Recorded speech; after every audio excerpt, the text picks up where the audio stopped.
Today we are covering the critical topic of spousal consent and homestead rules for the Texas real estate exam. This is a heavily tested area because Texas provides some of the strongest homestead protections in the country. The absolute core concept you must know is that to sell or place a lien on a homestead property, both spouses must consent and sign, even if only one spouse's name is on the title. The exam will test this with a scenario. For example, a man owned his home before getting married, making it his separate property. After marriage, he and his wife live there, establishing it as their homestead. If he wants to take out a home equity loan, he cannot do it alone. His wife's signature is required on the loan documents because the property is their family homestead and her consent is mandated by the Texas Constitution. This protection exists to prevent one spouse from making the other homeless. Don't confuse this with community property rules. While they can overlap, the homestead signature requirement is a separate constitutional protection. Another key exam topic is the abandonment of a homestead. To legally abandon a homestead, there must be two things: a cessation of use and a clear intent to not return. Simply moving out temporarily for work or a long vacation does not count.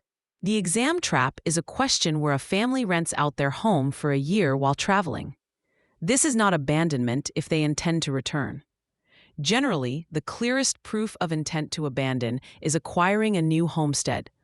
For a married couple, a homestead cannot be abandoned without the consent of both spouses.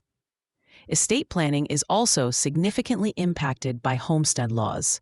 Upon the death of a spouse, the surviving spouse has the right to a life estate in the homestead property.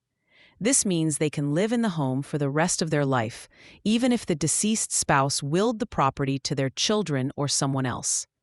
The surviving spouse's right to occupy the home exists regardless of whether the home was community property or the deceased's separate property. The exam might present a situation where a deceased husband's will leaves the house to his son from a prior marriage. The surviving wife still has the absolute right to live there for life. The son owns the property, but his ownership is subject to the wife's life estate. As a memory aid, think of this phrase: in Texas, the homestead is a two-signature state. This mental shortcut will help you remember that whether selling or borrowing against the home, it takes two to make it happen, protecting the family home above all else. For free practice questions, AI-powered explanations, and more exam prep tools, visit openexamprep.com. That's openexamprep, all one word, .com.